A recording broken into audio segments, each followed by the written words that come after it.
नमस्कार कृषक बंधु आम चाषबास चैनल रे आपन को स्वागत करुछि। कृषक बंधु आज आम जानिबा फूलकोबी चाष रे गछ को गछ एवं लाइन को लाइन केते दूरता रखिबा आवश्यक।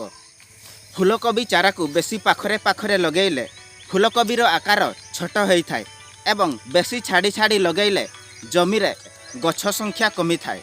तेबे चलंतु कृषक बंधु आज आम जानिबा फूलकोबी चाष पई आवश्यक करुथिबा सठिक दूरता।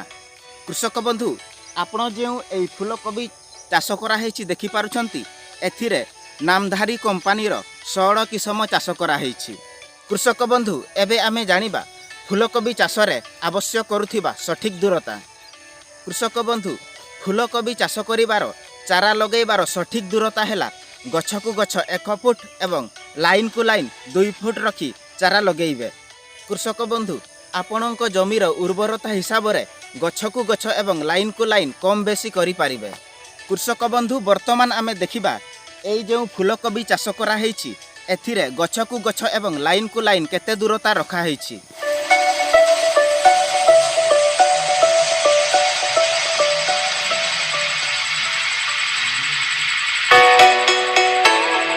कृषक बंधु आपण जो एई फूलकोबी चाष करा हेछि देखि पारुछंती एहार गछ को गछ 11 इंच एवं लाइन को लाइन 3 फुट दूरता रखाई।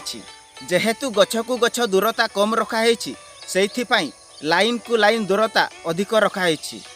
कृषक बंधु फूलकोबी चाष पई चारा लगेबार सठिक दूरता हैला गछ को गछ 1 फुट एवं लाइन को लाइन 2 फुट रखी फूलकोबी चारा लगांतु। कृषक बंधु आजिर वीडियो भल लागिले आपणक सांगसाथी एवं चाषी भाई भौणी मानक भिडियोटी शेयर करने सहित चैनल टी को सब्सक्राइब निश्चय करंतु।